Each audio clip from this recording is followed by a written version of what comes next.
अस्सलाम वालेकुम। Today we will talk about the liver biopsy. Liver biopsy एक ऐसा मेडिकल सर्जिकल प्रोसीजर है जिसमें डॉक्टर आपके लिवर से एक पतली नीडल के थ्रू एक टिश्यू का सैंपल लेता है और फिर इस सैंपल को स्टडी करके मुख्तलिफ बीमारियाँ जैसा कि हेपेटाइटिस, सिरहोसिस और लिवर कैंसर वगैरह को डायग्नोज किया जाता है। तो चलिए आइए देखते हैं कि ये लिवर बायोप्सी का प्रोसीजर कैसे परफॉर्म किया जाता है। तो सबसे पहले आपको हॉस्पिटल या डायग्नोस्टिक सेंटर में कंफर्टेबल पोजीशन में पीठ के बल लेटाया जाता है और फिर बाद में आपके उस हिस्से से जहां से आपकी बायोप्सी परफॉर्म होगी उस हिस्से को क्लीन किया जाता है और लोकल एनेस्थीसिया दिया जाता है।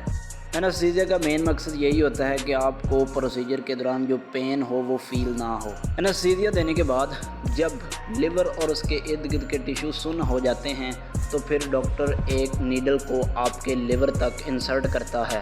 बायोप्सी नीडल को लिवर तक गाइड करने के लिए डॉक्टर या सीटी स्कैन या अल्ट्रासाउंड से हेल्प लेते हैं। सीटी स्कैन और अल्ट्रासाउंड की मदद इसलिए ली जाती है ताकि डॉक्टर्स पता लगा सकें कि नीडल सही जगह पे जा रही है और फिर नीडल बहुत ही एहतियात से लिवर तक पहुंचाई जाती है और जहां पर कोई सिरहोसिस वगैरह स्कार्स वगैरह नज़र आएँ तो वहाँ से सैंपल को कलेक्ट कर लिया जाता है। सैंपल लेने के बाद नीडल को बाहर निकाला जाता है और उस पंचर्ड एरिया को बैंडेज की मदद से कवर कर दिया जाता है। अक्सर लिवर बायोप्सी का प्रोसीजर कुछ ही मिनट्स में परफॉर्म हो जाता है, लेकिन आपको हॉस्पिटल में अंडर ऑब्जर्वेशन रहना पड़ सकता है क्योंकि इस दौरान डॉक्टर आपके साइड इफ़ेक्ट्स और कुछ कॉम्प्लिकेशंस वगैरह को मॉनिटर करते हैं। और इसके बाद आपके लिवर के टिश्यू के सैंपल को लेबॉर्ट्री में भेज दिया जाता है जहां पे माइक्रोस्कोपिकली आपके लिवर की हेल्थ का अंदाज़ा लगाया जाता है।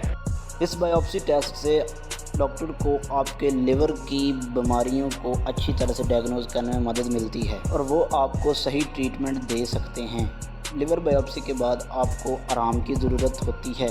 घर जाने के बाद भी आपको कुछ वीक्स के लिए हैवी वेट और हैवी फिज़िकल एक्टिविटी से परहेज़ बताई जाती है। कुछ वीक्स के बाद डॉक्टर आपको बताते हैं कि आप कब रूटीन की एक्टिविटी परफॉर्म कर सकते हैं।